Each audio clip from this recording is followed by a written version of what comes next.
All right, it is rolling. Okay. Okay, we'll go ahead and get started then. This is an Administrative Services Committee meeting of the Mobile City Council. I'm the chair, Gina Gregory. Joining me on the committee are Councilwoman Bess Rich and Councilman Fred Richardson. CJ Small, Councilman from District 3, is also on the meeting. I just don't see him in my lineup. Yeah, I'm here. You're here. Okay. We also have some other speakers who would like to join in a little later. Jesse McDaniel, Tree Commission, Peter Toller, City's Arborist, Bill Boswell, our attorney Chris Arledge is with us, Debbie Foster from Dog River area. Am I missing anybody? That's it.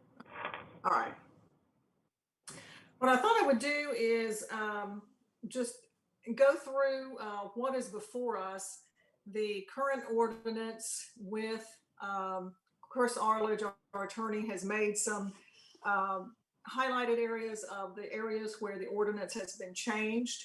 So just to kick things off, I thought I would get Chris to go through that with us. And then I know Peter has some information that he would like to share. Council members have questions. And then of course we want to get to our guests who have signed in to speak. So Chris, if you would just kick us off, appreciate it. Yes, ma'am. All right, so basically they took the existing tree ordinance, which is in chapter 64, the zoning, which is part of the zoning ordinance, and moved it over and are going to create a new chapter 65. A lot of the stuff that's put in this is identical, but I'll just go through the changes from what it was before. In Article 1 under purposes, 1C, they added pruning or lack of maintenance as far as protection of property values, added to promote water quality, protect light pollution. All of these are just, why we're doing all this kind of stuff. So that doesn't really, implement anything. In Article 2, there's several new definitions. One important one is American National Standards Institute, or ANSI. That's this organization that comes up with standards for all sorts of things that are supposed to be applied uniformly. And apparently there is one of those for tree care, which is the ANSI A300 standards. So that's being adopted instead of, sort of creating your own ad hoc. Creates definitions for arborists, bona fide agriculture, commercial nurseries, critical root zones, which comes in later. Under the definition of heritage tree, this is somewhat different. Previously, a heritage tree was 12 inches DBH and included several different kinds of trees, and adding to that are going to be longleaf pine and river birch. Water oak is still excluded and previously, so every kind of oak except a water oak is a heritage tree. Scrub oak was excluded on the last version, but that was taken out. And then it's a 24 inches DBH for the size. DBH means diameter breast height. So I think it's like 4 feet off the ground if the trunk is that diameter, so 24 inches. So that's been increased. There's a definition for landscape plan, overstory tree, selective root pruning, streetscape, and expanded the definition of the urban forester. Creates a new Article 3, creating an urban forestry department. I think this already exists in some capacity, and it's just making it official. somebody correct me if I'm wrong on that. Let's see, I'll try and hit the high points so I'm not reading the whole thing to you.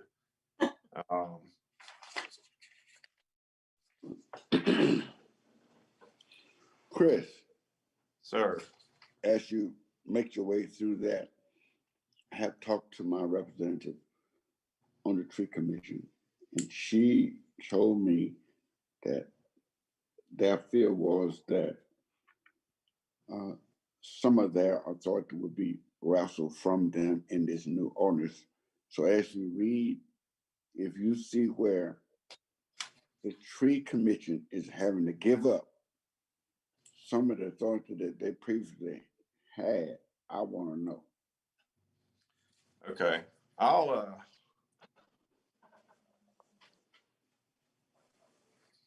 I think the answer to that, and if Flo or somebody's on, it would help if they would weigh in on this at some point, but the tree commission's created by state law. So whatever that law says, we can't change it. So I don't think anything we did say that would change that really Okay. has any effect.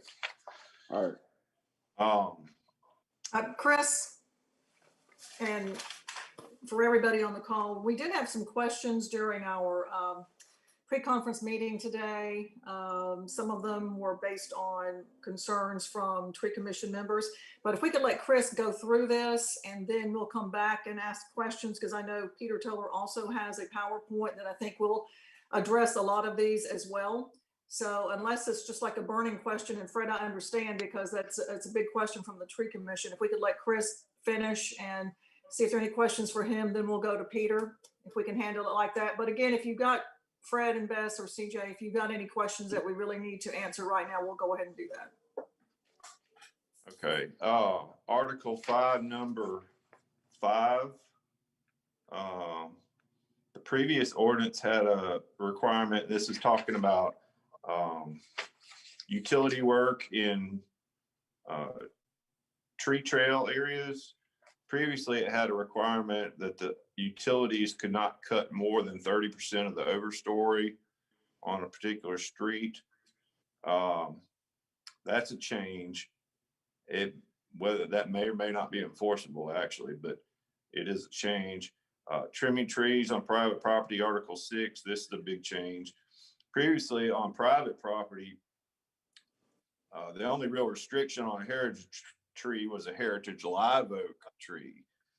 And this covers every heritage tree, which is the big list of pine trees and magnolias and whatnot that we went over a minute ago. You have to have a landscape plan identifying trees that are going to be removed when you go to build a house. The application fee has been increased to $75 minimum. It was $30. It previously said that they may go out and check out the property when you make an application. This says they will go do it. They changed to the ANSI standards. Previously, if a permit, it said a permit may be denied if it didn't meet criteria, and that if it was denied, you shall give reasons for the denial within 5 days. That's been changed.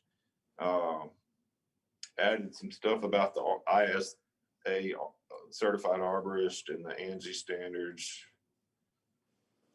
Previously, this is another change. Previously, appeals from a grant or denial of a tree permit were to the Planning Commission. Now they're going to be to the City Council. I understand that's actually to comply with state law. It was non-compliant before. Article 8, talking about root pruning and critical areas. I think Peter can probably cover that better than me. You want me to comment on it, Chris? Well, why don't we? Yeah, let me finish mine and then you can. Then we'll get to it. For working in the right of way, now it's going the city's going to require insurance of certain liability protection for the city and also an indemnity for the city. This is just on right away. And those are basically the changes. The biggest changes were to the heritage trees and the ANSI standards, to sum all that up. Okay. And these are changes to what is currently in the books, correct? Yes, they're additions or changes.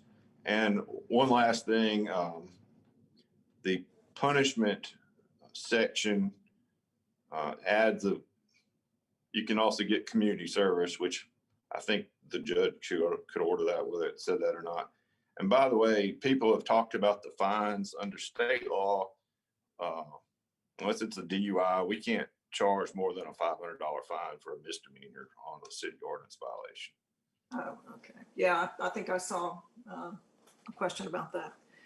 All right, Peter, I know you've got a PowerPoint. Do you want to do that, or you want to address some of these changes first? How do you want to handle that? Gina, I'll address some of the changes to try to help expedite that along. Let me find my file here. I apologize. Okay. Nope, that's not it. And before we go any further, I noticed that John Peavy has come on with us. John is the Director of Public Works and works with Peter. So, hello, John.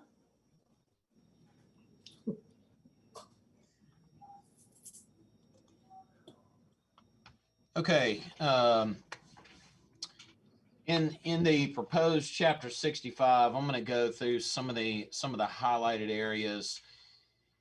If anybody has a copy in front of you, I'll go through it. In chapter 65, article 1, in our purposes, we updated C, D, E, F, and I.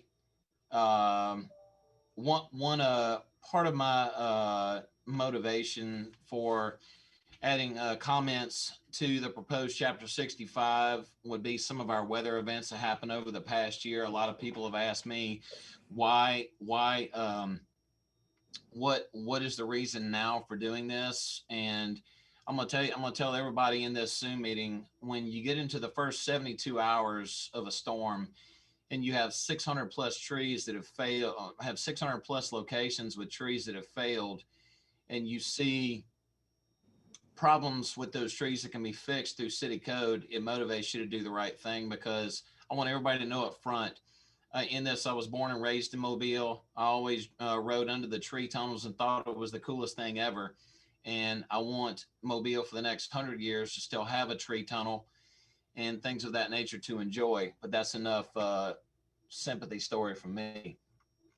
Let's down in Article 2 in your definitions, as Chris was saying, part of the key definitions in this was the introducing the American National Standards Institute, the ANSI A300 standards. I felt that it was of the utmost of importance to bring our city code up to date with current industry standards across the board. One thing that I will be going over down in Article 8 is the critical root zone of a tree. That is going to be one of the key factors for tree preservation for the city for years to come. And just FYI on critical root zone, it has to do with the size of each individual tree. Does anybody have any questions so far?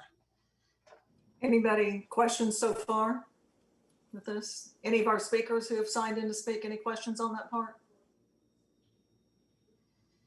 Okay, go ahead.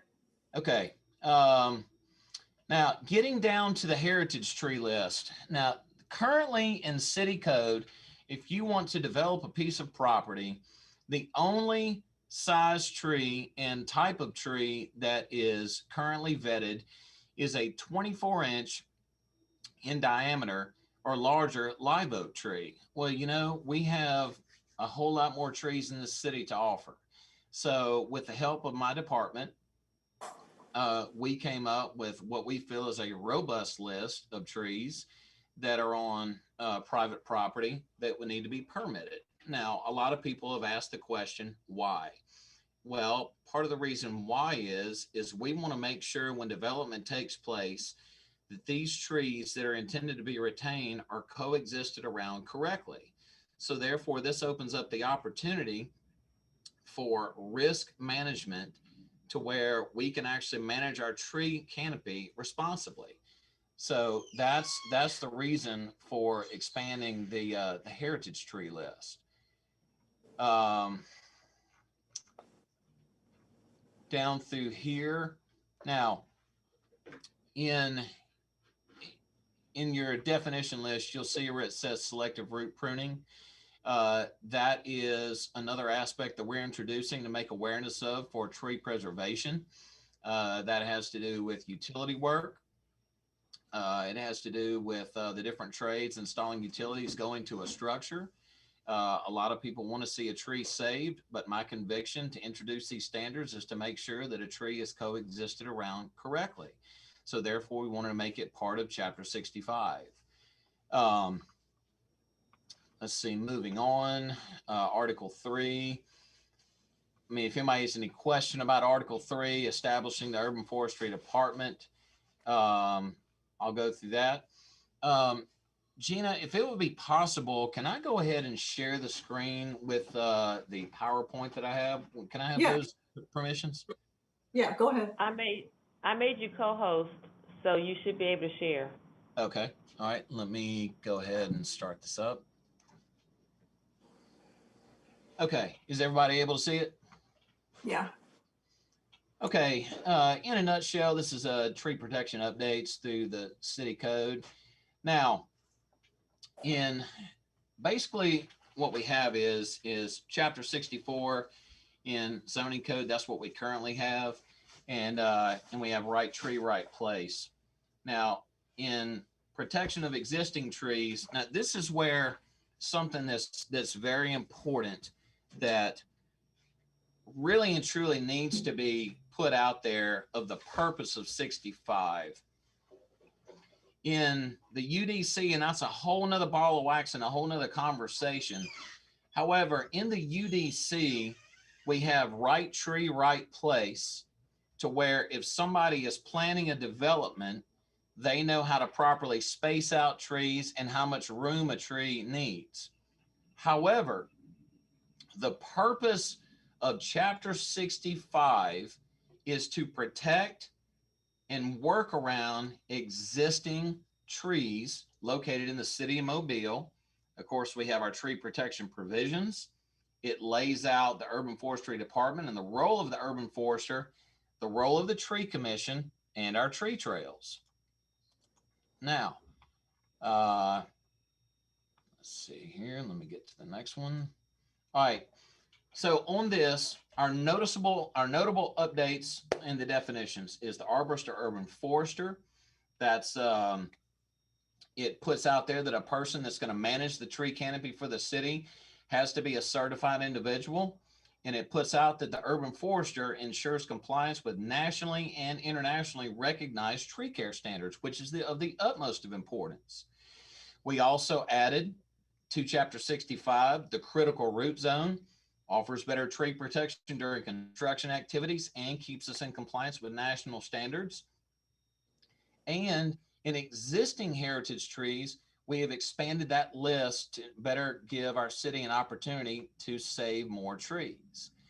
Now, noticeable updates in the permit criteria. Now, the elimination of automatic permits. Well, what happened is after a certain period of time, it was a 10-day period, and sometimes it takes more investigation than 10 days to justify a decision on a tree. That 10-day period is taken away. So now, as written in current Chapter 64, that automatic permit issuance does not take place. Now, clarification of at-risk trees. I felt in the current city code in Chapter 64 that the risk of a tree was not laid out in congruence with our national standard. We have incorporated our ANSI standards to provide a basis for tree risk assessment. Now, in compliance with state law. We have we have updated the appeals process to where it goes to city council instead of the planning commission. This right here in Article 8 of proposed Chapter 65, I cannot begin to tell you how ginormous this is going to be for our city. It is enhanced tree protection during construction, requires ANSI standards to protect the critical root zones of trees. And what that means is, in simplified terms, it's an amount of root system that's to be retained to give a tree the best chance to stay upright.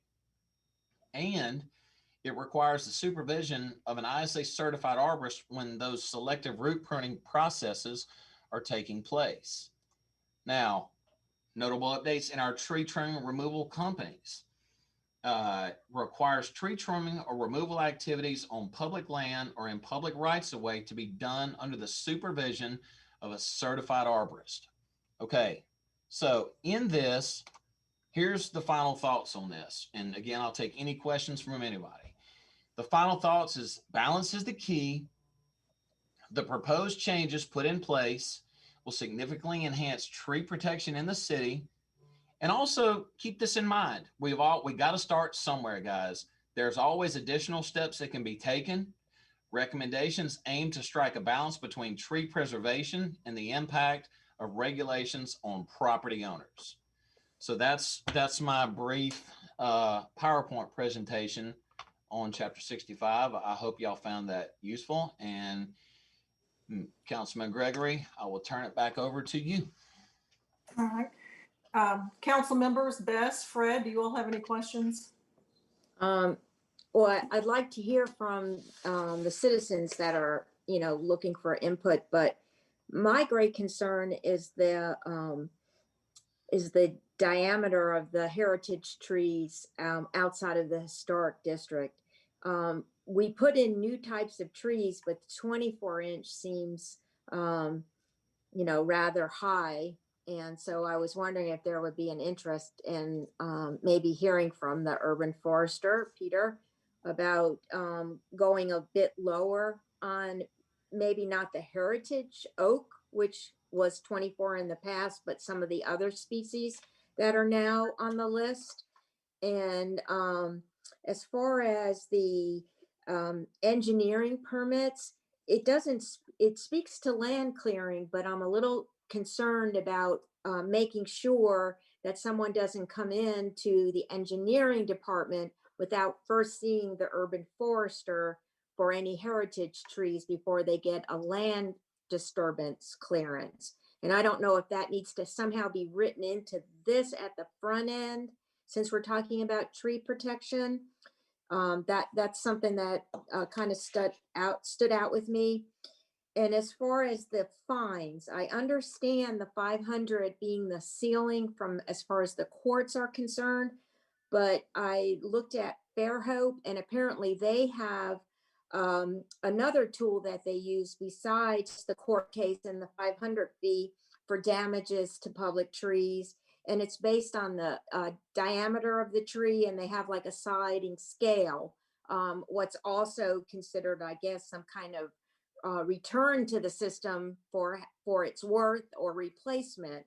So I thought that should somehow weave its way in so that it's kind of strict, that people know that. And I think those were some of the things. And also an arborist for licensing, our city license.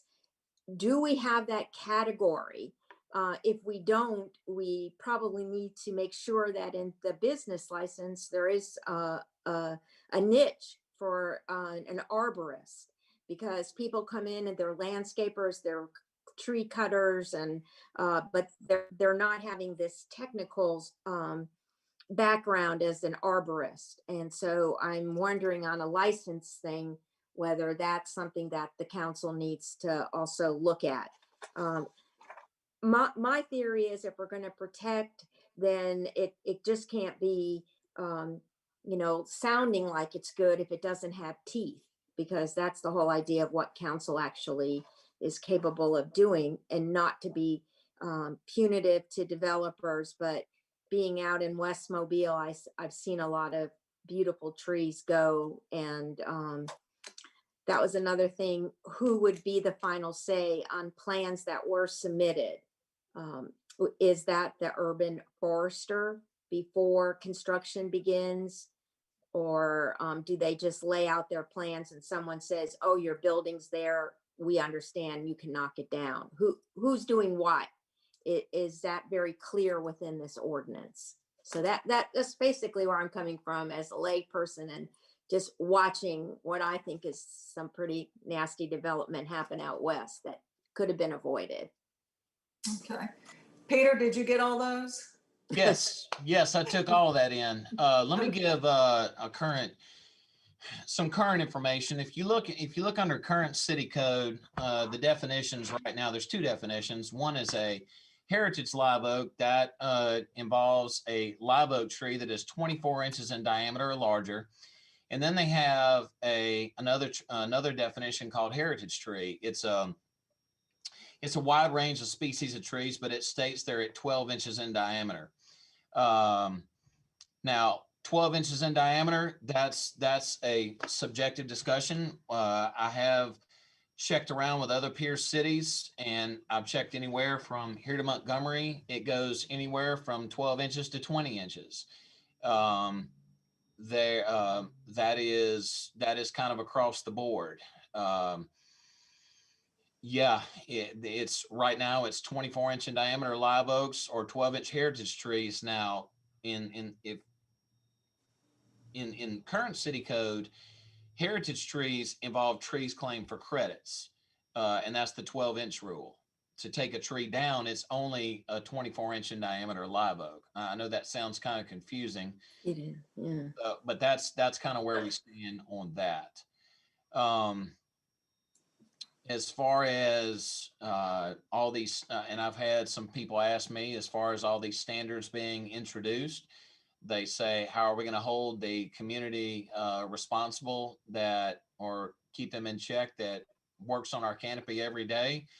My answer to that is the ANSI standards. Whatever you guys come up with on that is beyond my pay grade, but I know that to coexist around a tree correctly, you have standards from top to bottom, side to side on trees. And anyone, in my opinion, that works on a tree should have knowledge of those standards. That's, again, my motivation for introducing this as a foundation to our tree protection code. Did I answer everything? Well, I don't know, this may not be in your wheelhouse, but engineering permits for land clearing, that sort of thing. Now to answer a process that comes out, any land disturbance permit that comes out through the city, they are currently, because a 24-inch in diameter live oak is what's to be permitted, they're to designate those trees on the land disturbance permit.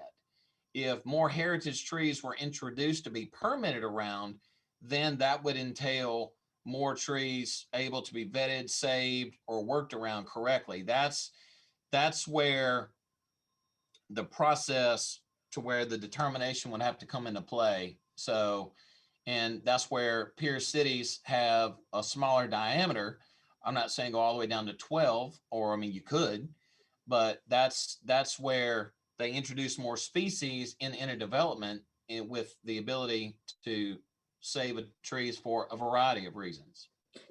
Peter, if it's okay, Gina, can I, since you're talking Okay. about the land disturbance stuff, Yeah. In other words, the person who's going to do the removal of the trees, they, on their application, they say whether there's trees. Does anybody from the city go out and look before that? I mean, or area? I mean, how it's an honor system? When this is the best way I can tell you, permits come in feast or famine. And when people turn in plans to say there's trees there, yes, we try to get to as many as we can, but sometimes you can't get to everything. However, if there's a mandate to designate what trees are where, that kind of adds an element of structure to it. You see what I'm saying? Yes, I think that would be wise. Well, the other question too, I think, Bess, you had was basically which comes first, the engineering department or the tree portion of it? How does that work to make sure that, the city knows what the plans are and what trees are supposed to stay there before the lot starts being cleared? Right. Anybody thinking about that? Sounds like that's a question maybe for somebody else. Is that what I'm hearing? Well, does That- it, I'll- Chris, I'll ask Chris, could that be in the ordinance where we talk to that aspect of our tree protection?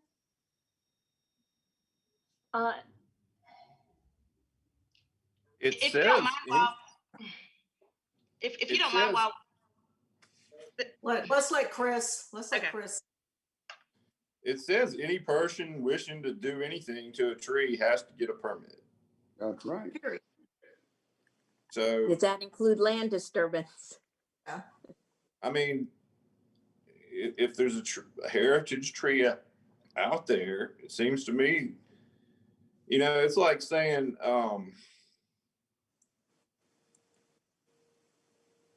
well, I lost my train of thought.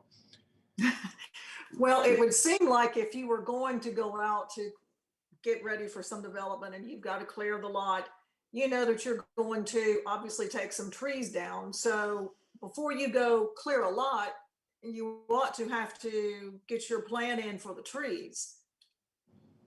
That would that just is seem correct. obvious.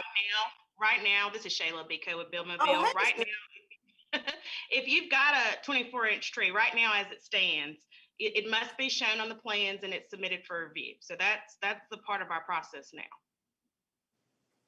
Before they start disturbing land. Yeah, a land disturbance permit, it's a permit. So before, and now we've had issues with people who land clear before they get their permit. And we learn about those, just like you do. But the process that is in place is that they are required to seek a land disturbance permit. And as part of that, they are to show their trees that are 24 inches and larger on their plans. And that is a part of our review process, of which Urban Forester weighs in at that very early stage. That is 100% correct. But in current city code, the only trees that are to be permitted for removal at this time are 24-inch in diameter or larger live oaks, and that is it. And so what this would do then is provide more trees that would have to stay there, would be vetted to stay, not just those that are 24-inch in diameter.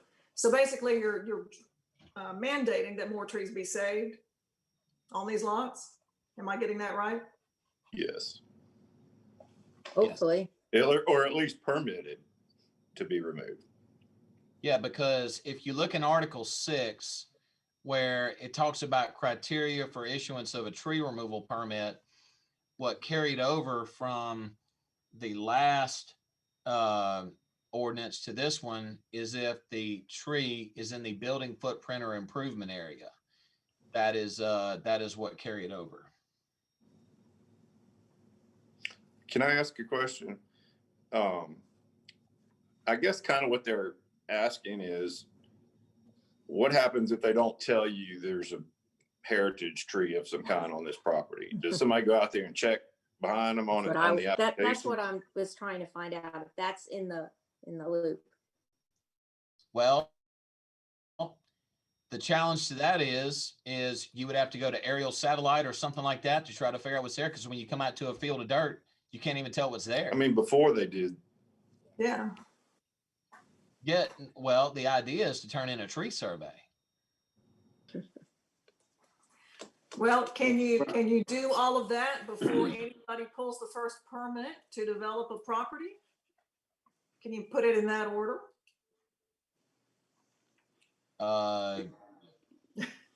Yeah, It seems to me that we can request, we can put in there what they ought to do. We can't make them do it unless we catch them. It's just like people selling cigarettes to minors.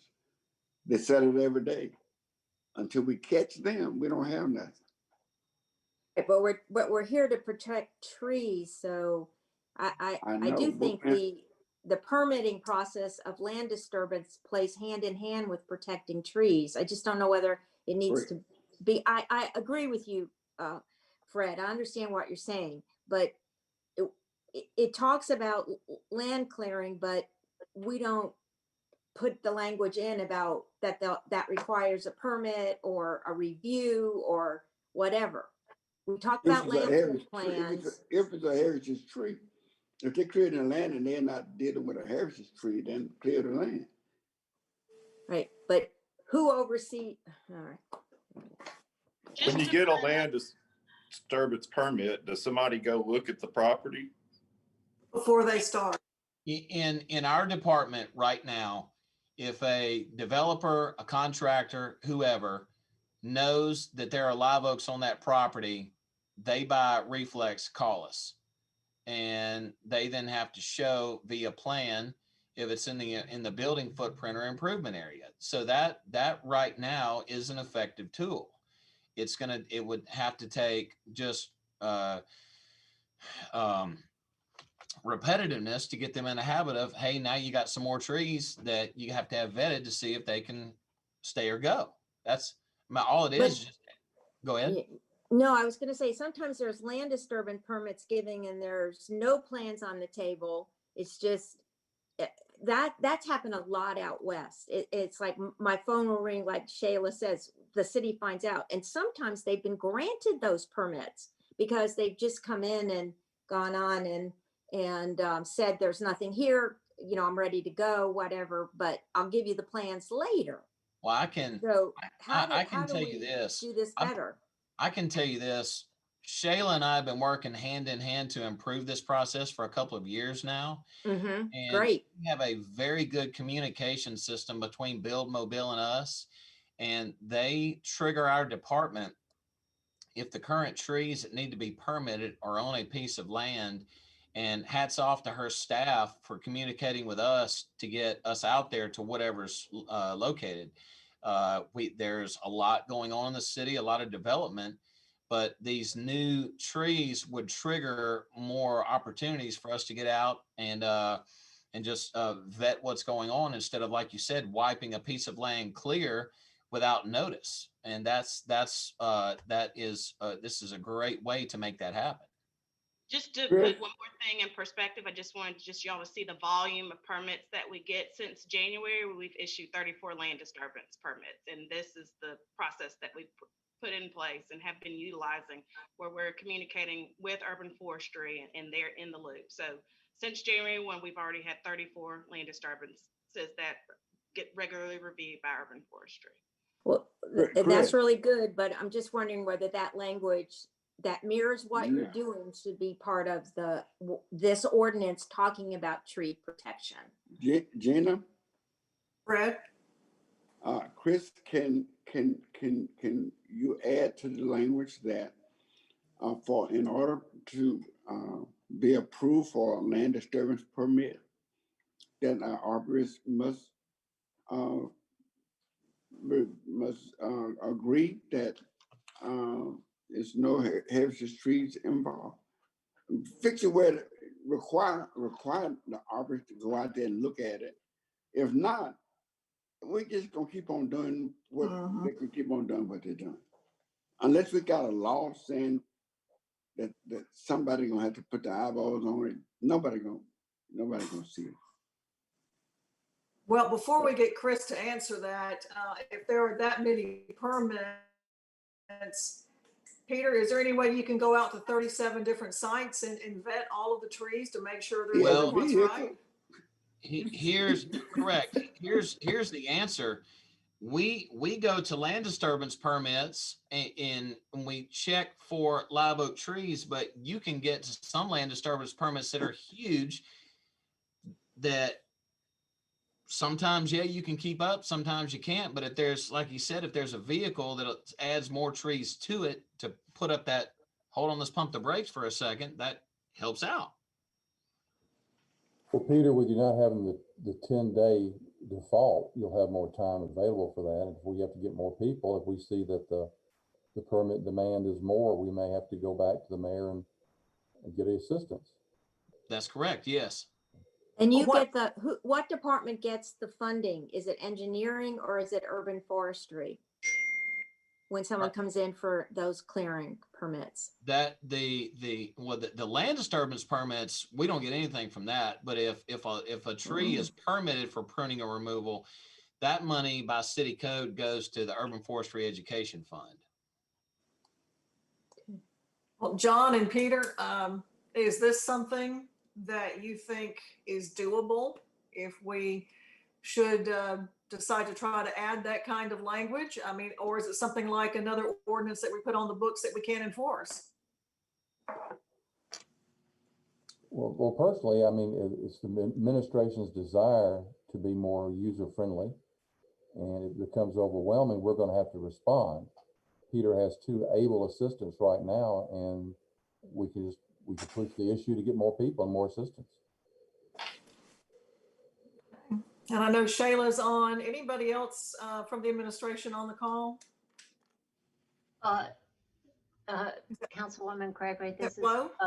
Flo. Yeah, I just wanted to say that the land disturbance permits are covered in a separate section of the code, which sets out all the requirements of what somebody has to do to get a land disturbance permit. So I would want to talk to Chris about adding any additional requirements in a different part of the code. I think that would be confusing and hard to administer. Gina, if I may. Go ahead, Peter, yeah. I think something to take notice in this, guys, and Flo is correct in the land disturbance permit section for codes. The key thing to focus on this is if we add more species, that creates more opportunity. It's, I mean, because the land disturbance process is great with them communicating with us. It's just that urban forestry is only limited to vetting 24-inch diameter or larger live oaks, and that is it. That is the only trees that we can permit. Yeah, well, exactly. And I think, yeah, I don't think you're going to get an argument for us on increasing that list. I think the question is just something that, from what Flo just said, is there a way for us to change the language to make it work so that there is a better vetting process before the land is actually cleared? So that may be something that Chris and Flo have to discuss and see how we could possibly make it work. Well, I'm sure this is a legal thing, but can we make reference to whatever that code is that handles land disturbance? So it's in the language of this, that they reference. Yeah, so that it's referenced, it's linked so that anybody that comes in looking at the land disturbance ordinance would also know to look at, the tree, and that if there's a way to include the language maybe in both, so that it's there. A lot of times people don't start looking for, oh, I got to go down to section whatever it is. Well, no, I'm not going to fool with that. Yeah, just to make sure that everybody gets all the correct information and gets all the requirements. But at any rate, Chris and Flo, when I see Jim DeLapp on, he may want to get involved. But if y'all will talk about that and see what is possible, that would be great. And Bess, I know you still have some other questions. Well, I I really like to hear from the people that are here and they're where they're coming from and well, I will. But before I do, Fred, do you have anything else? No. Okay. So Bess, I know you had some other questions. You just want to leave them on the table and come back. Yes, the idea of can we up, I know we can't change the 500 as the maximum, but can we do it like Fairhope does, where the size of the tree that was damaged or cut or hurt, there's a sliding scale of what the person has to pay back. It's like retribution, I think. And they do have it in their tree protection. So that was one. And also looking at the diameter of the tree, seeing whether there's a decision to bring that down a little bit to make more trees protected. Okay. All right. Fred, you got anything? No. All right. Why don't we go then to the folks who have signed on to speak? Lisa, I'll let you handle since you've got the button. Okay, Jesse McDaniel. Thank you so much. I want to just say how much we appreciate the opportunity to come and speak with all of you today. My name is Jesse McDaniel, and I'm currently serving as the chairperson for the Mobile Tree Commission. And I wanted to make a couple of comments and then refer to some specific sections of the ordinance that we haven't talked about yet.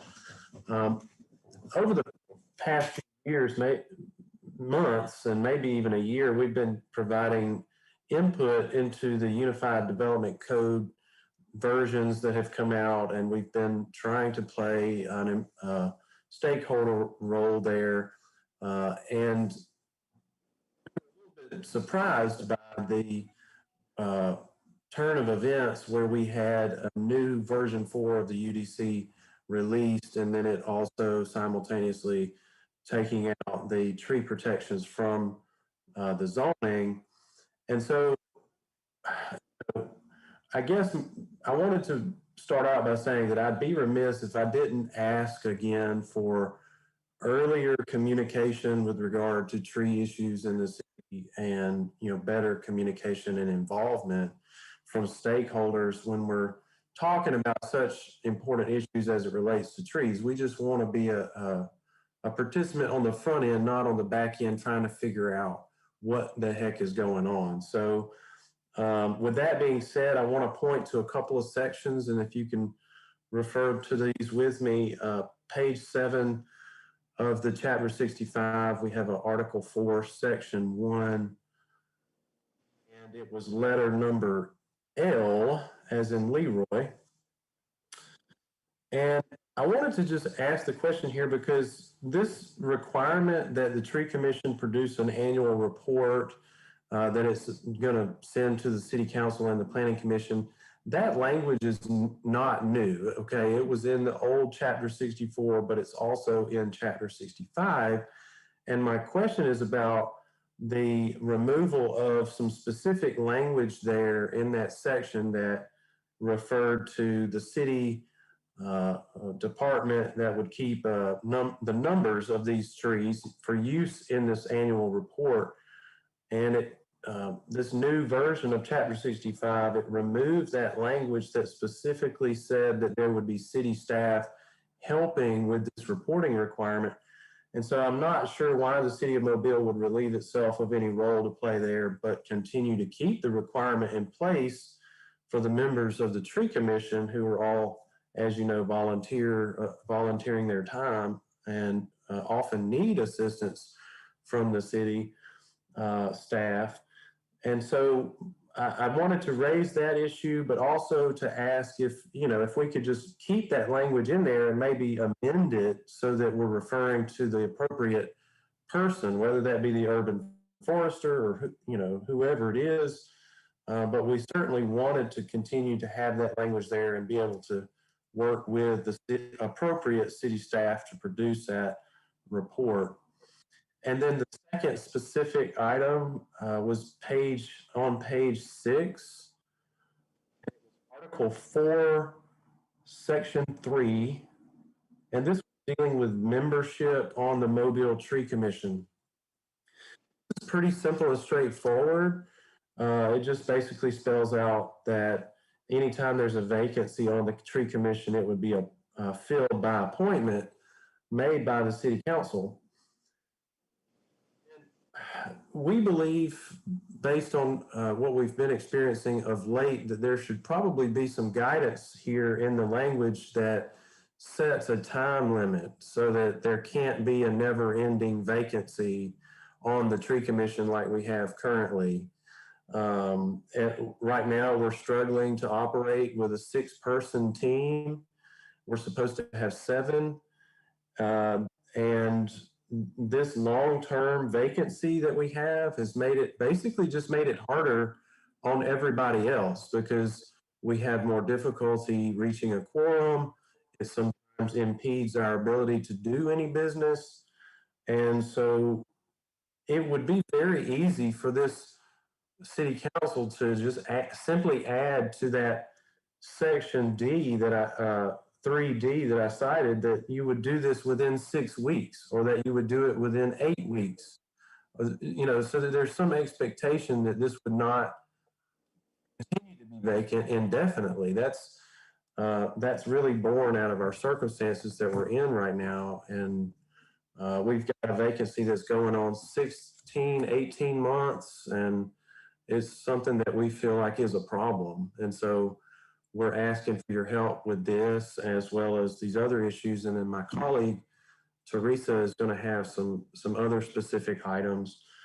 But on the questions, wanted to go back to something Chris said earlier, which was about the 30% removal of the canopy for utilities and how that was changing. And I didn't have a good opportunity to jump in and ask for clarification on what Chris meant by that. If we're going to be removing more canopy at a time or less, I just wasn't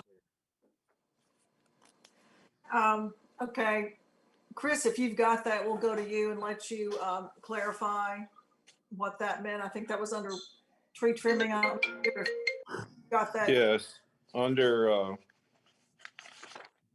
Article 5, Section 5.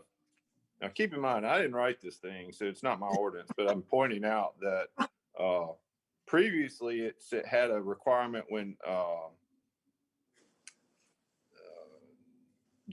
utilities were working on the street, or I guess tree trail streets, that they could not cut more than 30% of the overstory of any tree on a tree trail street. And that was removed. There may be a reason. Whoever wrote this, if they're on, Mike could explain why. Yeah, Peter, do you have that, or would that be more of a? Yeah, absolutely, I do. And to answer everybody's question about the 30%, there's an ANSI standard related to this. It's ANSI A300 Part 1 utility pruning standards. And there is no 30% in this.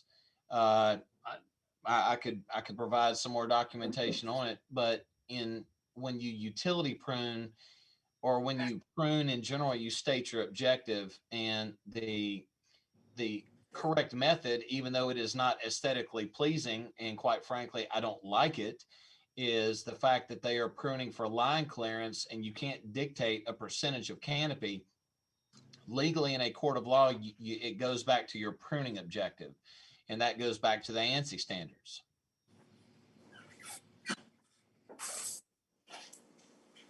No. Okay. Because I think we've had some questions about that before, even when the utilities come in, they only come in every so often, and they tend to what looks like flatten out the trees. And we've had some questions about, well, why do it every 3 to 4 years? Couldn't you do it every year? And then that way, you're constantly trimming and it doesn't look as bad. And the answer was, no, we can't. But if you wanted to hire your very own arborist, then you might could do it, sort of a thing. I don't know if y'all remember, Bess and Fred, when there was a question about a tree on Dauphin that was pretty vigorously. Yeah, they do it on University all the time. They give them these V things, and it doesn't even look like a tree anymore. Yeah, it's got the wire going through the tree, and the tree's on. Yeah. It's a fight all over the city. Peter, what you're telling us is this is a national standard that arborists go by, that you really can't dictate for percentage. Correct. The only thing that you can dictate by percentage in the tree care industry is what type of tree it is. That's why in this, I wrote it to where that they will work closely with urban forestry on this, because the ability to hold them to the standard is based on state law, is the only real teeth that I have to say, I need you to stick by the standard that's laid out before you. So prior to when we do all the tree trimming, you can actually go out with them and walk them through and hold them to a specific standard as you are looking at the trees and where they are going to be doing the trimming. Is that what this allows you to do? Yes, correct. Because they have a utility arborist that oversees their crews, and that is the standard universally that we talk across the board to each other with. No, I don't like the way it looks, but it is it's a standard in the ANSI standards. But that's only on the tree trails. You're not talking about other trees that are significant in other corridors, correct? Right. And that's laid out in state law as well, I believe in Section 9. So there's really nothing like that for just any other areas that are not a part of this specific tree trail, even though they may be really nice, big canopies, things like that. If they're not part of the tree trail, then they don't fall under that sort of protection, or what? That's correct. Yes. There's no other designation anywhere else. I mean, you could put it out for citywide, which I think will be great. That way we can have close communication with them, but they are held to the ANSI standards for pruning. So when you say you can put it out for citywide, what did you mean by that? It's in Article 5, correct? Yes.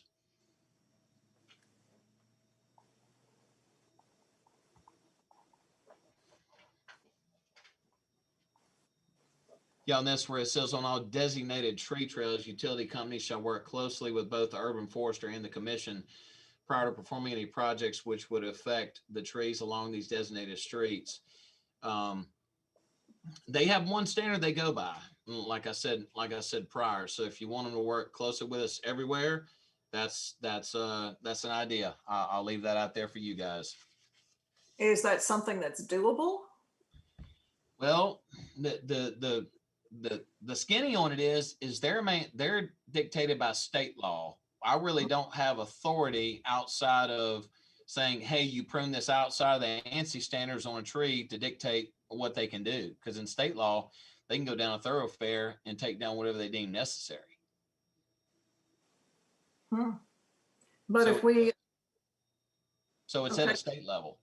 yeah, I just want to make sure I understand what you're saying, that if we increase this in Article 5, and I got to get back to Article 5, if we increase that to make it citywide rather than just tree trails, I mean, that could be something that we could put in there and they too could fall under these standards rather than nothing outside of the tree trails having this sort of protection. I would have to refer that to legal because the standard they go by is the ANSI standards. That's something I'd have to ask legal on that.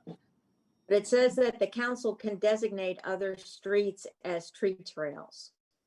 So that's where the play comes in. So, you've got those nice streets that you've mentioned, but there's other ones that will either become, because they're newer or in residential areas that probably should be, other than Houston, which is commercial and residential, but mostly residential. But that was like the only one. So I'm thinking that, we probably want to look into the legalities. I know that the utilities have a lot of play on what they're allowed to do to protect their infrastructure by the franchise.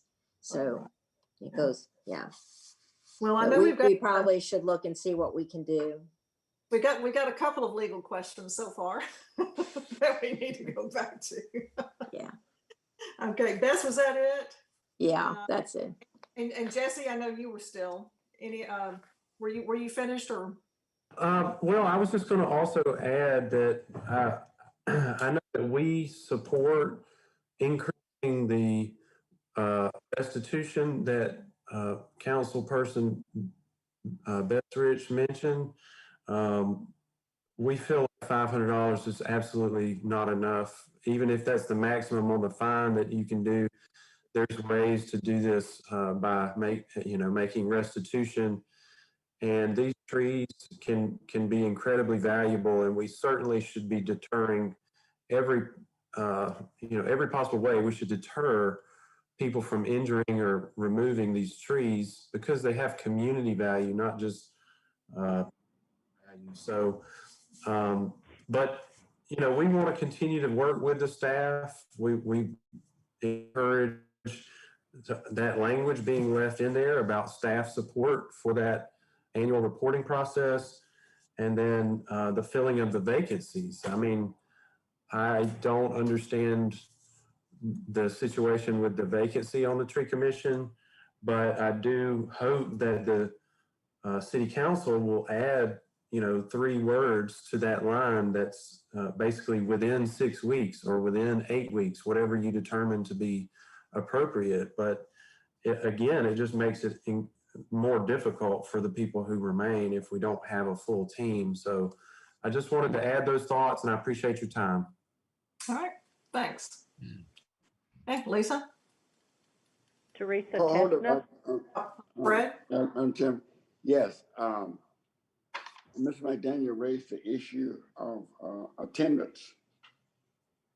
And I want him to know that once we make our appointment, we don't get any feedback regarding whether or not they are attending the meetings or not. And what I'm recommending or suggesting is, if we have appointees on the tree commission that's not attending, and you feel it's time for us to move on with somebody else, notify the council, and the council will act. We don't know. So you all just send a message to the city clerk's office and say, please inform the council that, and state what the situation is, and we'll take it from there. We certainly can do that, Councilman. That was not directly the issue that I was talking about, but we certainly can do that. Jesse, I'm guessing you have notified the council member whose district has the vacancy? Yes, ma'am. More than once. Wow. I see, and now I see where you're coming from. I got you. We need to put it in the law. I see what you're saying. I just reached out to him and told him we would help if he needed some recommendations. Good, okay. All right. Okay, Lisa? Teresa Tessner. Okay, there. Thank you. And I, like Jesse, want to thank you for the opportunity that we have to give you input on this very important ordinance. Where we're coming from is not to criticize the current ordinance or even to criticize the proposed ordinance, because we do see that as a step forward. But what we'd like to do is have a dialogue that would result in a very strong, meaningful tree ordinance that would reflect the very valuable asset that the urban forest in the city of Mobile is.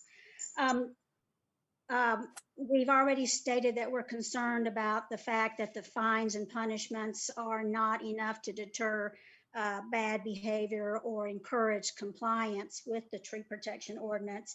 And I also wanted to emphasize that we would also want to see the DBH for a heritage tree placed at 12 inches, or even consider other species at smaller DBH to increase the opportunity to protect trees that are developing in our urban forest.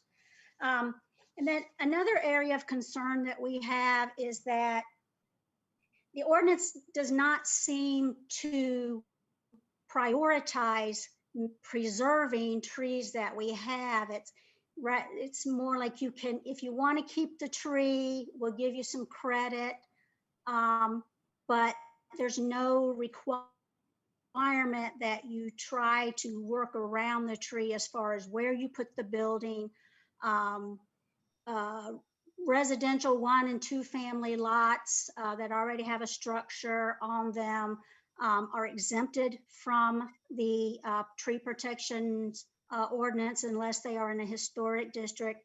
And we feel that all of the trees in the city, whether they're in a historic district or in the urban subzone or out in our suburbs, do deserve tree protections.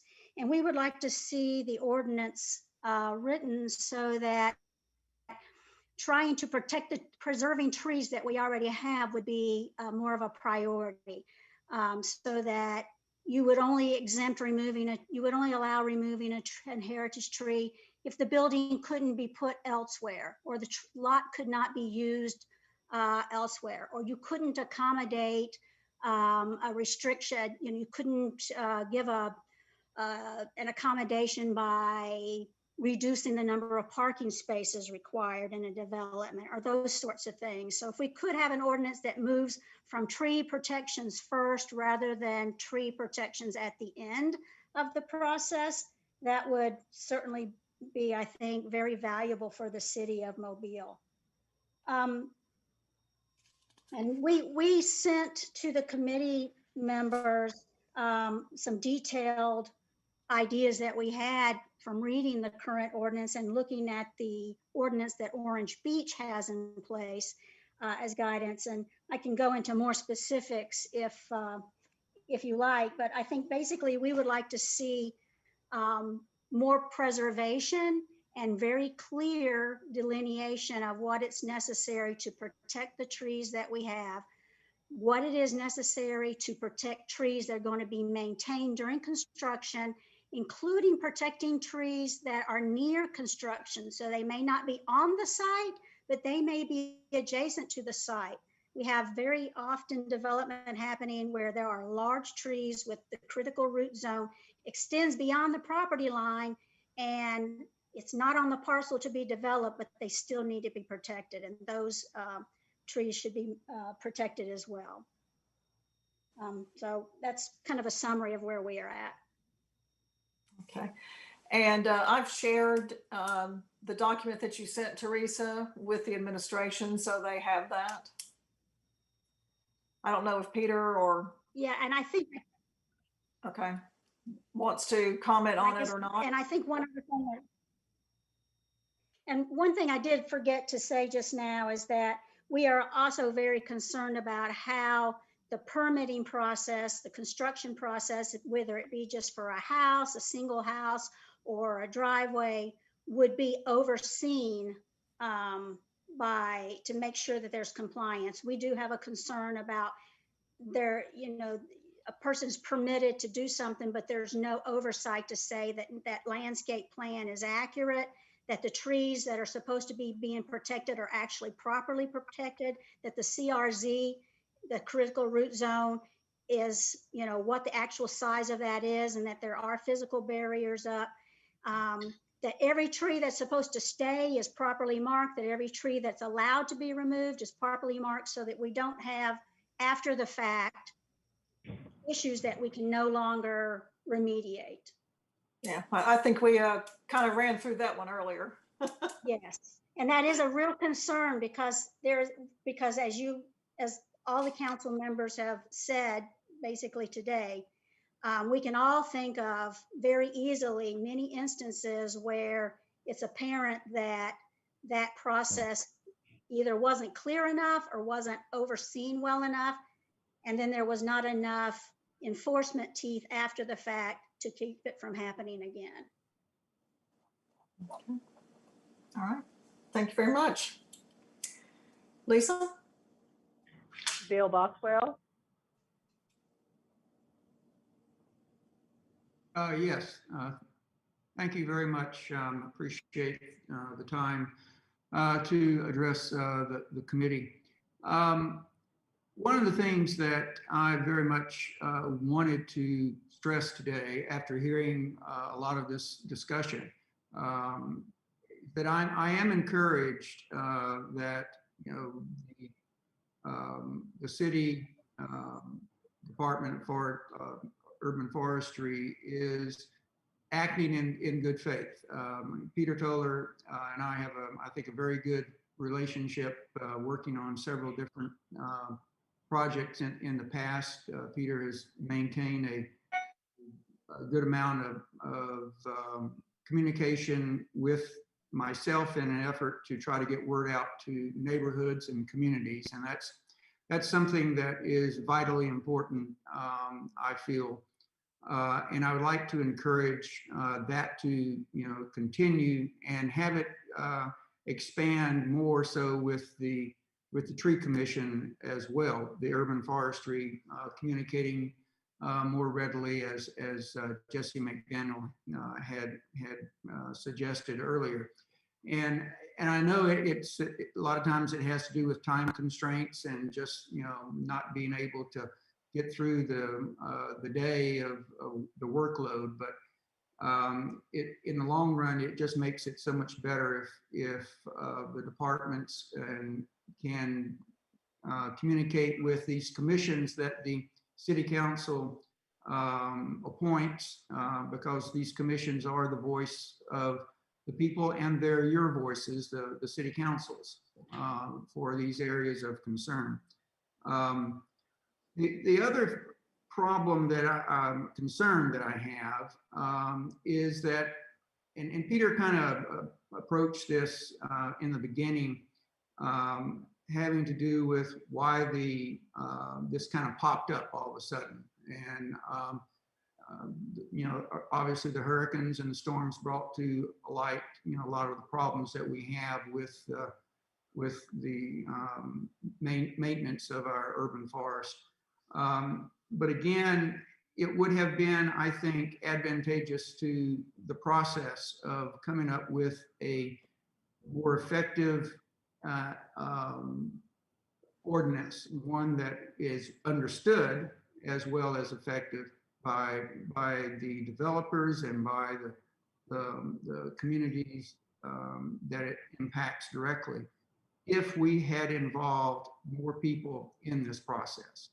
So my main purpose today is to ask you to please consider the following: to consider creating a stakeholders committee that would look at this issue, review the old ordinance, review what is the proposed new ordinance, and let's look at seeing if we can make other recommendations. I heard a lot of really good stuff today that came forward, and that only happens when we open it up to a larger audience, because even the best of us can't think of everything and figure out what can be done and what should be done all by ourselves.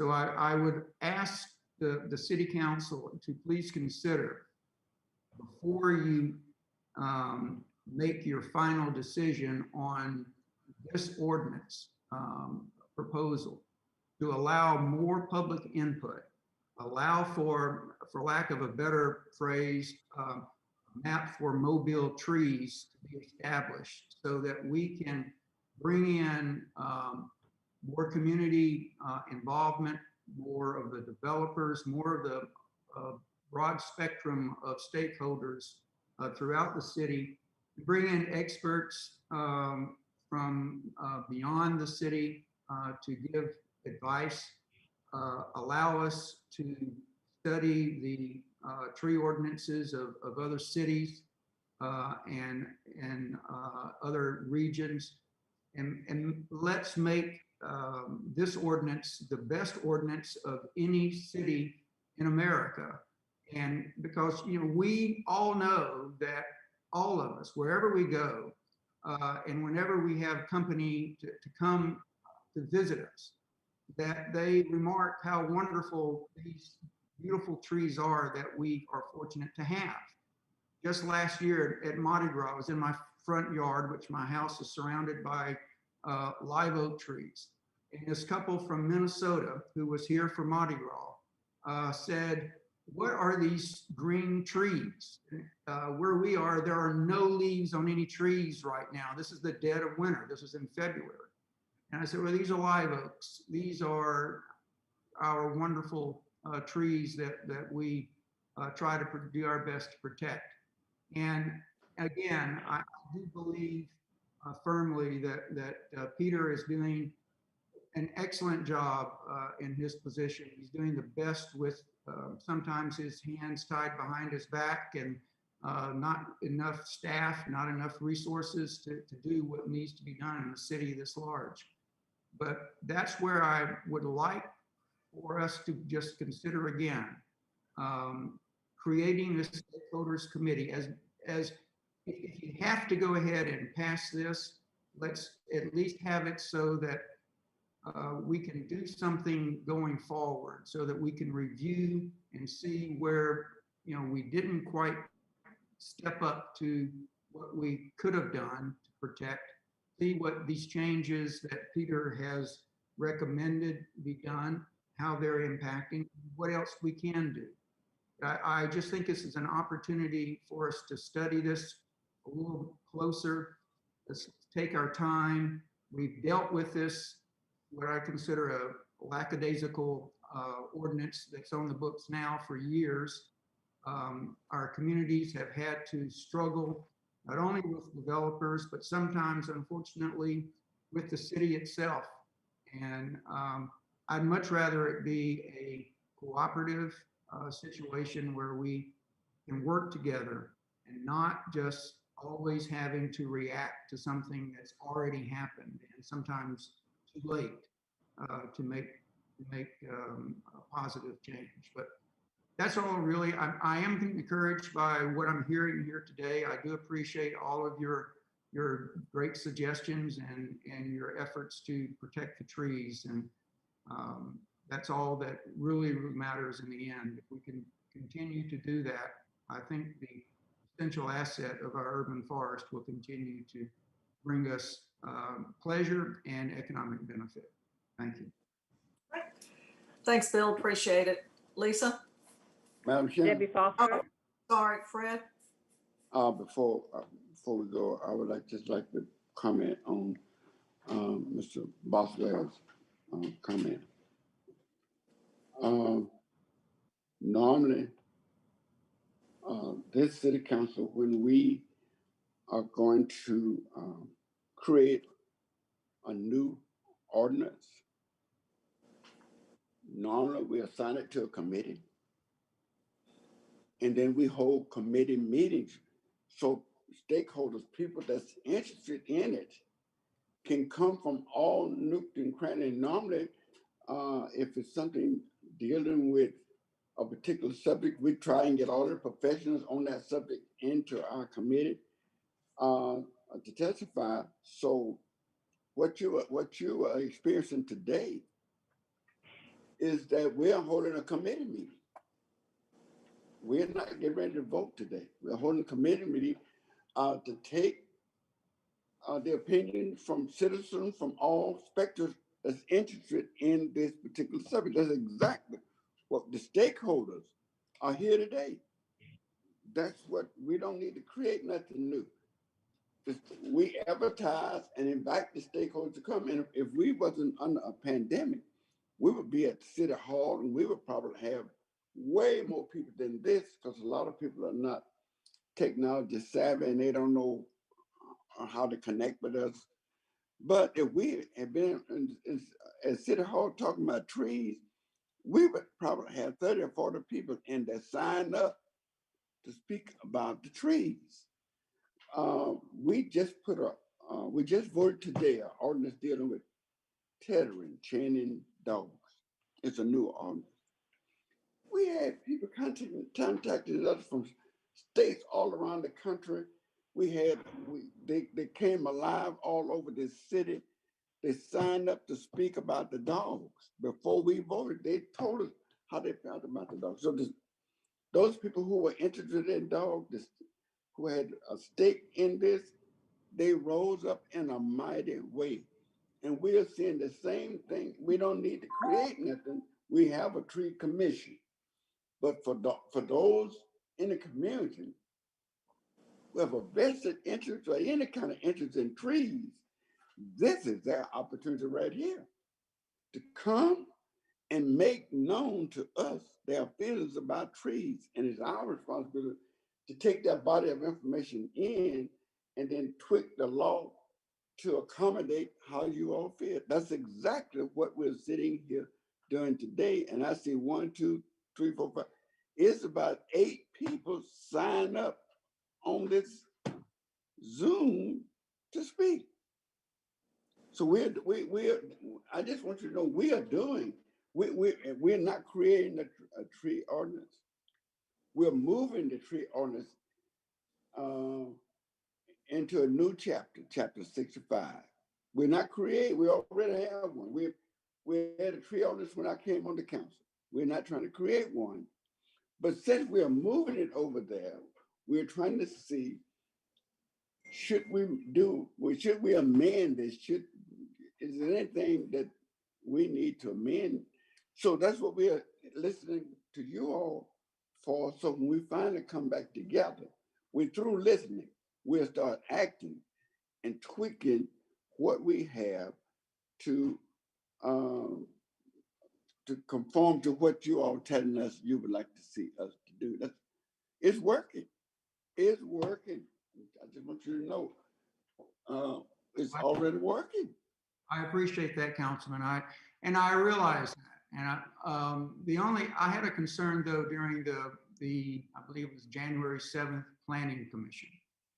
There were comments made about the process whereby, they came up with the new proposed plan, proposed ordinance, excuse me. And in that, a comment was made by, I'm not going to say who, but I would just say that comment was made that basically said that, stakeholders were, from the communities were involved in this. Well, y'all may remember that, I've been involved in a few tree issues before, and I'm not looking to be the one sole person that anyone contacts, but I also had a very large group of people that were involved with me, especially on the Broad Street project. And not one of those individuals from the 10 communities that they represented was contacted for the purpose of writing this new tree ordinance. So my concern is that we're not getting the communication back to the community when these things are being done on the front end, so that the city council doesn't have to bother about trying to correct them on the other end. I just would like to have more involvement. I mean, you guys on the city council have been good to the trees. I have appreciated your support for our urban forest. You have done on many occasions the right thing in my mind. So I'm very appreciative of that. I would just like for us to have had, or would have liked for us to have had the opportunity to have had more input in the beginning, so that we, I've talked to Peter about this on several occasions when we found out about this, this new ordinance being proposed, and it just would have made things go a lot smoother. I firmly believe that this proposal is a better ordinance than what we have now existing. And as Peter said, maybe, hopefully, as we go forward, we'll be able to make it better in the future. Hopefully that will be the case. But there are many other people out there that are not on this Zoom today that would like to be here because of different situations, can't be here, who have great ideas, and it would, I think, behoove all of us to be able to hear their ideas. And the only way that's going to happen is if, they are asked to, in a way, congregate either on a Zoom meeting, whatever, at different times. I don't know how to do it in this pandemic period we're in right now for trying to do that, but I just think we need to have more input so that you can make the decisions the best that you can with most information. That's where I'm coming from. But again, I do appreciate all your support and your efforts on this. Madam Chairman, one last thing. All right, Fred. This is it. Mr. Boswell, you know how many meetings I have attended pertaining to the zoning law? None. It's difficult to serve as a member of the jury and then you become the judge. You can't be the judge and the jury.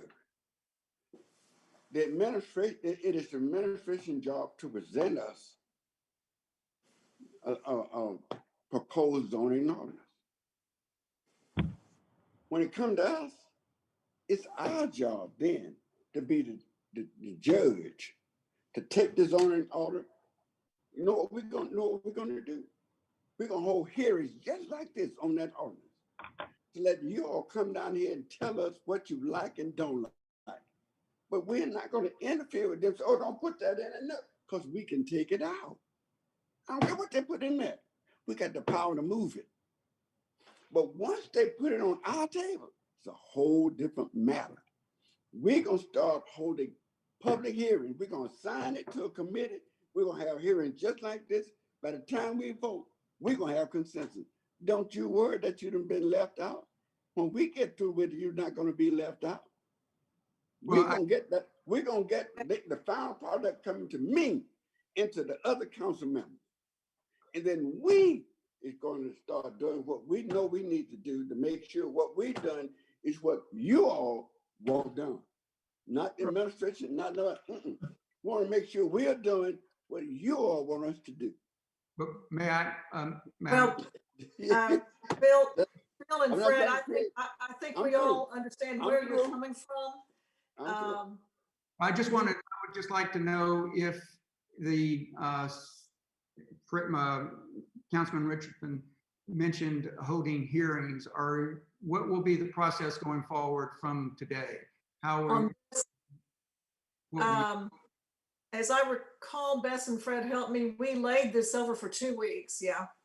Which in our world doesn't necessarily mean it gets voted on in 2 weeks. If you are familiar with council, sometimes we have been known to drag things on for a while in order to hold more meetings, that kind of thing. But Fred is correct in that we didn't propose the ordinance. It came from the administration. It has gone through planning commission and then it comes to us. And so this is our first opportunity to hold a committee meeting. And because of COVID interruptions, I think is how Bess put it earlier, we're just not able to hold big meetings and invite everybody under the sun to come and talk to us about what they like or don't like or think about, certain ordinances like this one. So, Peter Toller and Shayla and her staff have put together something that I think we all agree is a really great step. It may be the way it goes through now or with some tweaks that we've talked about, but it's certainly better than what we've had. And taking it out of 64 and putting it in 65 so that it's a standalone version that you can't just ignore, I think is very important. It's not decreasing the power or protection of trees, it's actually increasing it. So we have to keep that in mind, and there's been some confusion about that. So, we're having this committee meeting today. Doesn't mean we won't have another one. I want to see how we end up today and how my committee members feel. And going forward, we've got some suggestions on things to look at tweaking and making changes in. Some of them are legal things we need to get with Chris and Flo and others about before we know if we could even include them. But I mean, everybody's got an idea. I think we all want to save trees. I think that's what we're all here about. We'd like to see more of them vetted, more of them saved, smaller diameters, all those kinds of things, and to make it more difficult to take them down. I think we're all on the same page. So don't think that we are not. But just because we can't hold a lot of meetings does not mean that we are not concerned. We're going to do the best we can. And speaking of hearing from people, we've still got some more who are here waiting to speak. Thank you. Debbie Foster. I guess I'm holding up the end. Good afternoon, everybody. You're the angel woman, Thank Debbie. you. There we go. I've done that before in my career. Good afternoon, everybody. Thank you again for letting me appear here today, especially at the last minute.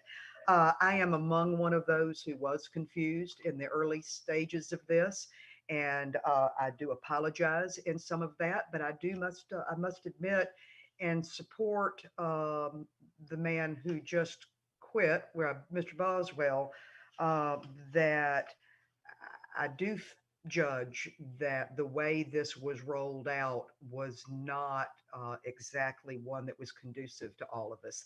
Most of you know I've stayed very, very engaged in the UDC entire walk of this path for the past, over 4 years, and found out about this chapter, 5 years, found out about this chapter 65 through the grapevine, and then had to seek out and find which was the latest iteration that people were looking at.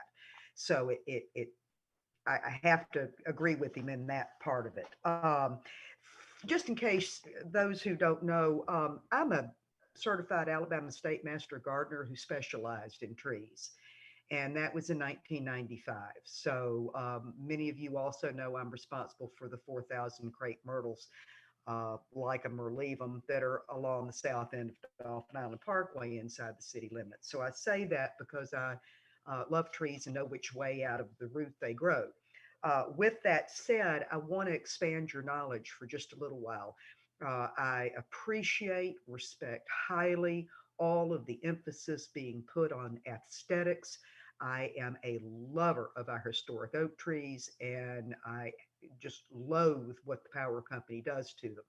However, I will say that I'm talking to you today as someone who's looking at trees from a water quality standpoint. As you know, I'm the executive director of Dog River Clearwater Revival. We are responsible for 127 linear miles of shoreline. You know, I live on the western shores of Mobile Bay, where there is over 13 miles of shoreline in Garrows Bend to Mobile Bay. Let's also talk, Fred, about 1 Mile and 3 Mile Creek and the miles, the linear miles of shoreline along our creeks. The city of Mobile sits at the bottom of the nation's fourth largest estuary. We are the rainiest city in the United States. I say all that because trees are vital to absorption of rainwater, to absorption of storm surge, to the dilution of pollutants and nutrients as they go into the water. They trap sediment, they hold shorelines. All of the money that invests year after year, especially this past year with this active tropical storm season, we lose that. You've learned a lot today about the CRZ. I know that I learned in my classes 30 years ago, those roots connect with one another, especially when you get into some of these 400, 200-year-old trees. I'm specifically talking to you today about shoreline trees. I may be a little late coming to the game, and I'm sorry on that, and I may or may not be successful here today. But I would like for you to give serious consideration to every time the historic district is mentioned because of its aesthetic and of course the ecological standpoint with the historic district, but look at shorelines. Now that's going to become a sticky wicket because a whole lot of the shorelines in the city of Mobile are on private property, which brings me to backing up. I believe it was Teresa that was saying it, perhaps, maybe it was Peter, I don't recall. We've been here for a while now. But being able to have some kind of say so in R1 and R2 zoning, again, it might be a sticky wicket, but someone who alters heritage trees that are shoreline trees are not just affecting their shoreline, they are affecting what can be on down and how well that holds. I have sent you all on the committee, Councilman Richardson, Rich, and Gregory. Peter, I sent it to you too, a copy of my comments. There are some scientific things here for you to consider about shoreline trees. I do also want to tell you, I do applaud the taking this out from 64. I do have concerns, however, and I've heard this expressed today, on how these are going to cross-reference with one another. In the work I've been doing for these years, I cannot count the number of times someone does land disturbance and later says, oops, I didn't know. Don't know if they didn't know until after 3 o'clock on a Friday, but it happens all the time. It happens on shorelines and it happens on non-shorelines. But I would like to see, I love the idea of this being expanded beyond just zoning and when someone's going to get permitted. I also want to thank you very much. A lot of our comments that we sent to you a few months ago were indeed included in this iteration. Thank you very much. I take that. Thank you very, very much. And going through your Article 1 in under number 2 in Article 1, application of the section, I would like to request the removal of any exemption for single and two family lots along shorelines. We have got, for the Dog River watershed, the #1 water quality problem facing Dog River is indeed sediment. That creates oxygenation issues. The more we lose the cooling power of the trees along the shorelines, the more we increase the temperature, the more we throw off the oxygen.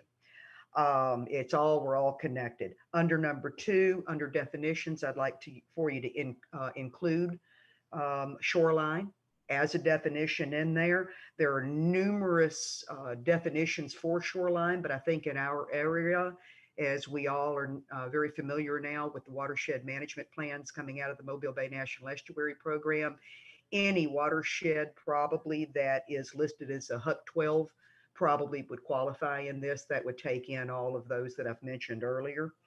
Under Article 3 for urban forestry, would like for his duties to also be providing an educated assessment of potential risk. This is a little bit personal for me, but inside the Dog River watershed, when I watch utility companies create dangers, I think that is something that needs to be looked at. He needs to be able to be empowered to look at the dangers they're creating. Under number 4, tree commission, I'd like some clarity in that. It does mention that the commission is appointed by the council, but it doesn't spell out that there's one appointment per council member. And so you conceivably, Fred, you could appoint all 7, that it needs to be, I would think, clarified more for more equal distribution. And maybe one day I'd love to serve. I'd like under Article 4, I guess it's L, double I guess that would be 2, add the words or maintained. Under the tree trails, Article 5, I'd like to ask that we correct the geographical bounds of the Dauphin Island Parkway Crepe Myrtle Trail. While I greatly appreciate all of the credit being given to just that section south of I-10, there was a community group back in the 60s that planted all of those from the interstate north to Bishop State. Bishop State even has a sign designating the Dauphin Island Parkway Crepe Myrtle Trail. It's been there for 40 years.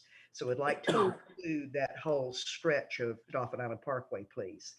Under number 6, tree removal from private property. Again, we seek special consideration for shoreline trees.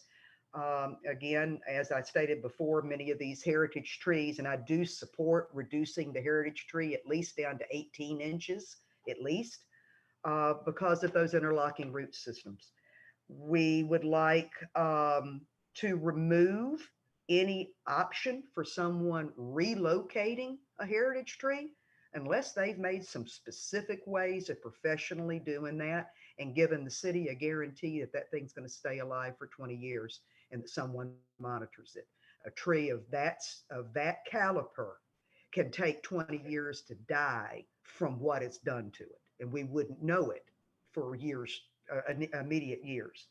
There needs to be some in there. In Article 7, tree removal of public trees. No tree, please add, no tree shall be removed or pruned or in any way altered from the public right of way, except as provided by the Mobile Tree Act. We have, and Peter knows, we have numerous ongoing cases here where people go in the dead of night with chainsaws and take them all off of the right of way. And then I believe that, let's see, that's final now, getting down here to tree protection during construction. That's Article 8. We request an example to be given for what is considered suitable. Didn't understand what suitable meant. We applaud the inclusion of companies in the ordinance section Article 9 under the tree trimming and removal companies. There are a lot of people, especially along these shorelines after tropical storms, that come out and say they're tree people, and they're not. We're back to they pose dangers. We had a lot of it here on the Bayside. We request that all utility work go through the permitting approval process and adhere to correct standards. I hear the lawyer saying that state law, we can't do that, but any way possible that we can hold them accountable for the damage that they do, it would be wonderful. Under Article 10, tree abuse, would like to add the word poison. We have had them here on the Parkway that add salt and or have added some type of a herbicide. And then, of course, the same thing with Article 11 under the enforcement. I'm just echoing what everyone else says. It is so much easier to pay a $500 fine than it is to go through the several month process of getting the correct permit. We have had cases last year in the Dog River watershed where over 40 acres were plowed down in one day. And that person knows better, but it's easier to do a $500 fine than it is to get permission. So if we can't by state law make that go up, then what can we do to put more teeth into it? Thank you very, very much for your time. I'll take any questions.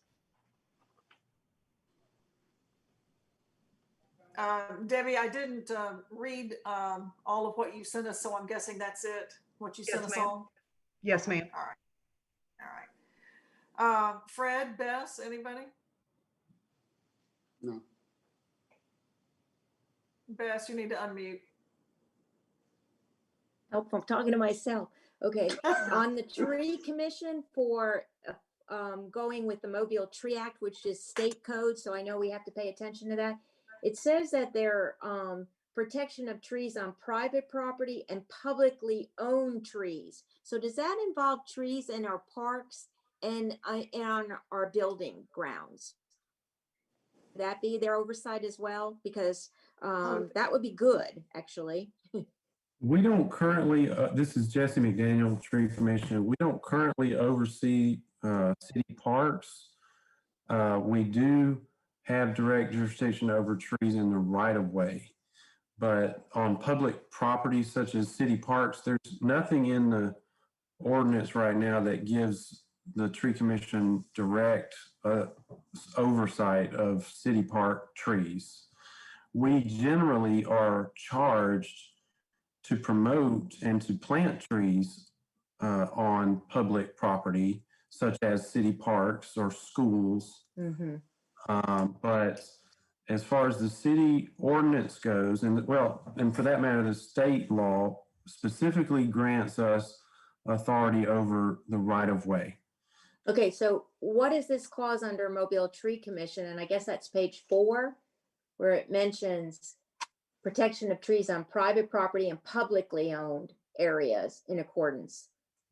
And I'm more interested in, I'm not saying we should be looking at the city schools and, or county schools. I'm talking about our parks and our public buildings, grounds. I mean, that's something that's, it looks like it's part of the Mobile Tree Act. How else did that language come up for that definition? I don't know. Peter, do you have a? See on page 4 where it says Mobile Tree Commission? That's, my computer's acting up. I'm trying to pull it up. Maybe that's something we could just question right now since we don't have time to look into that act, but that would be something where that would be good for the Tree Commission, even if they've only done a portion of what they could possibly do with protection, and that we could spell that out. Everything that everyone has said, I took notes, and some of this we were kind of resolving. Your shoreline trees is interesting, and then the R1 and the R2. When we say private property, is it on R1 and R2, or are they, and not just shoreline, but in any R1 or R2 throughout the city? Is that exempt from oversight for development? Or is that added now? I don't know. Peter, do you know that? Repeat the question. I'm sorry. I was trying to find I'm sorry. Okay. Debbie was talking about like the shoreline trees, add that in as some oversight for maintenance and protection. The R1 and R2, are they exempt from any kind of building or site plans right now? Or does this add them in? The tree code in current and proposed R1 and R2 is exempt, yes. Ooh. If I may add, Ms. Rich, are Sure. you looking at page 8, Article 7, Section 1A? Is that what you're looking at, where it talks about I will R1 and now. R2? I think that that is saying that R1, R2 undeveloped, that is, that doesn't have a residence on it right now, is not exempt from the permitting process, but it does not require a landscape plan. So in other words, but they would, if they wanted to remove a tree, they still have to get a permit, is what you're saying. Correct. For R1 Correct. and R2. If it's not, as long as it's not a property that already has an existing habitable structure.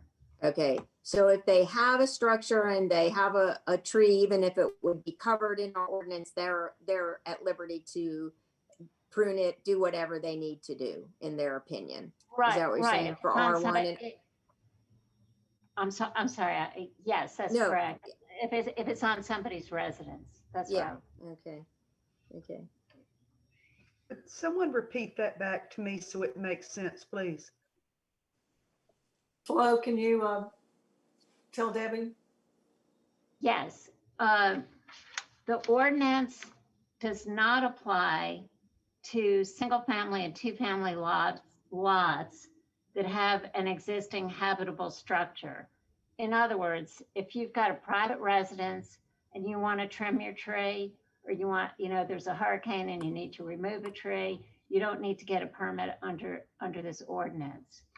But if you have an undeveloped R1, R2 lot, and you're a developer, you do need to get a permit to remove a tree, but you're not required to submit a landscape development plan. There needs to be.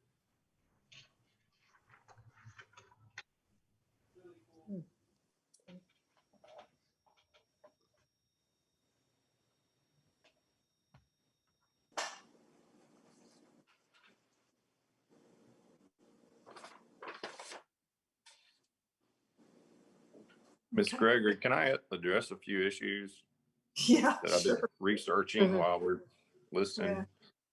Yeah. The land disturbance issue. Okay. Application for a land disturbance permit requires compliance with all regulations and documentation that all necessary permits have been obtained. So if we pass this is a new regulation, then it's going to be already required in the land disturbance to comply. Now, whether they actually comply or not is obviously a different story, just like with Mr. Richardson's cigarette sales story. Same deal. If they don't comply, you just got to go after them. But so the answer is it's required that all laws be complied with already in that thing. In the issue of appointing council members, I think, this is a 7-member commission, I believe. And I think sort of traditionally each council member gets an appointment.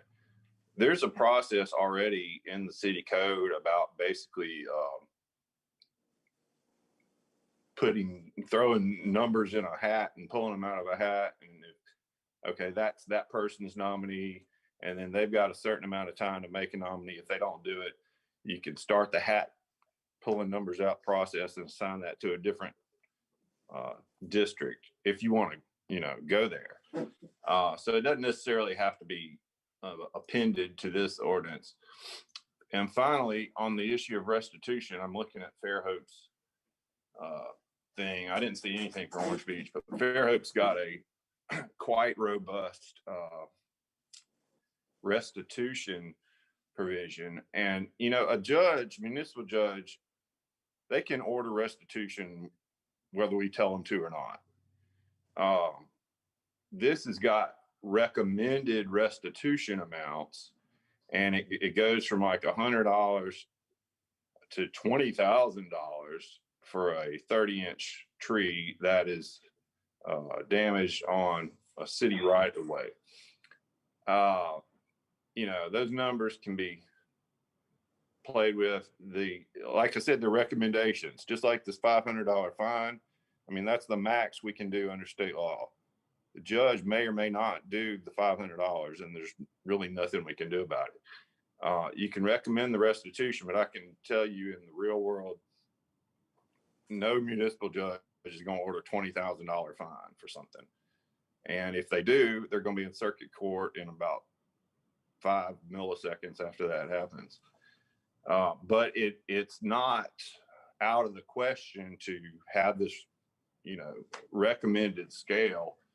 You just may want to, you know, do it in a manner that's more likely to actually take place. Or you could just say, plus restitution, you know, that may be appropriate under the court's discretion, and leave it at that. That's So all. Chris, it would have to be under the court's discretion. Is that what you're saying? I mean, the judge is going to have the final say so. Now, they do have a fee schedule for, you know, if approval is given to remove a certain size tree on a city right of way, where they make them pay, you know, if this is being done by permission. But as far as being done without permission, you know, it's going to be the judge's call in the end. But we could put it in the language that makes this suggestion that You can do a suggestion, yeah. so they know that the community supports, you know, something like that. But yes, every judge is the god of the oversight. Right. I would just, you know, I wouldn't go overboard with the amounts. I get that.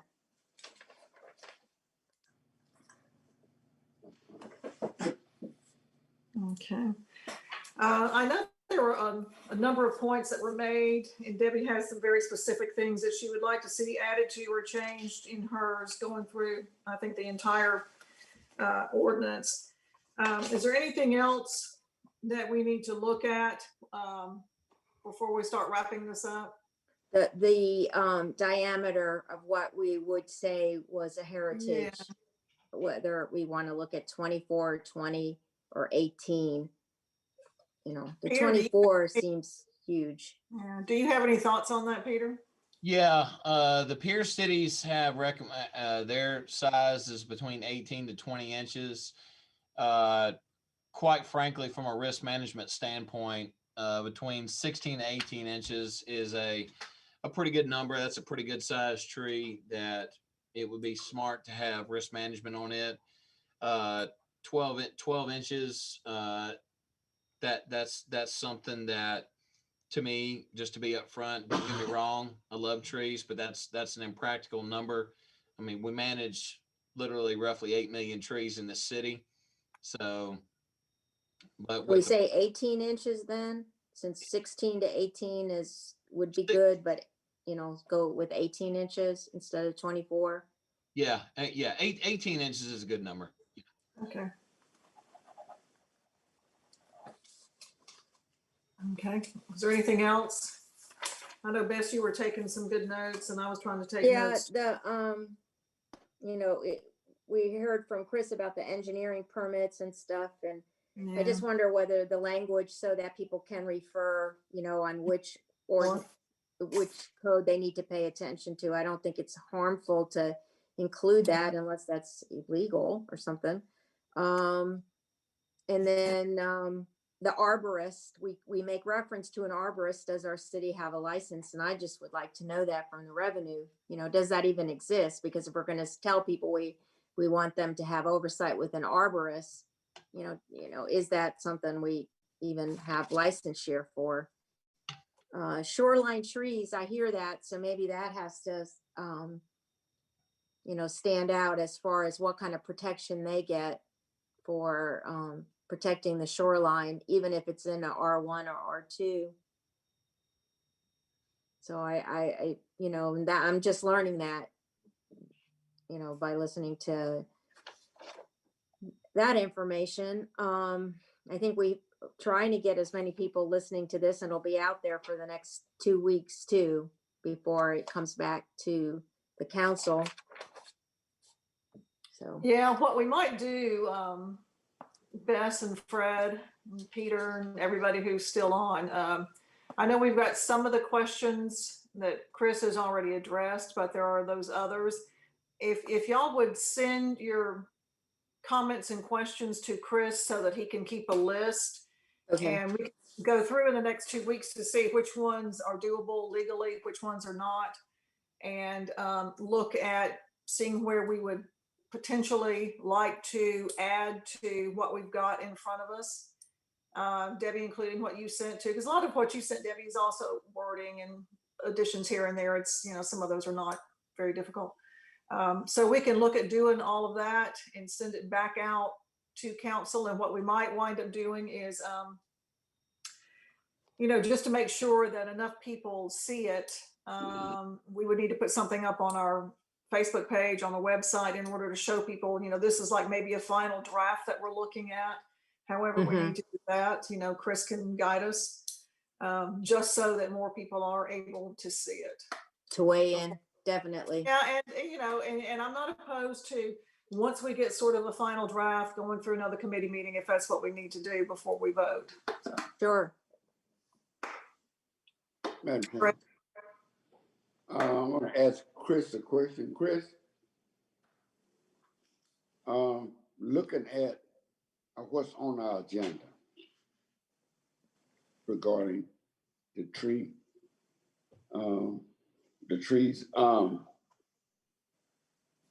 is it our mission to create a new chapter to put the trees under? Or are we authorized to amend, to change it and amend it? What, the thing in the new chapter, or as it is currently? On the ordinance, are we voting to create a new chapter to put the trees under? Yeah. Yes. And are we authorized, while we are doing that, just go ahead on and overhaul the whole tree ordinance? You can adopt, whatever you want to adopt. Okay, all right. Yeah. I mean, it's just like anything else, Fred. Ordinance. No, Okay. It's an ordinance that was presented to us, and now it's in, in our court, and we look at it. If we want to amend what's in front of us, then, that's what we can do. All right. Yeah. Right. Okay. Yeah. But I mean, and going back to the tree commission, there were concerns about how long an appointment can stay open. So I think that's something the council could discuss as a whole. I don't want to speak for other council members, but that can be problematic to a voluntary board. And then also there was something else that was interesting. Oh, about the report that they're supposed to give. They depend on a staff to help them with that report, because so I think that might be left out, and give them more comfort to know that a staff member would help them with creating the report that they give to council.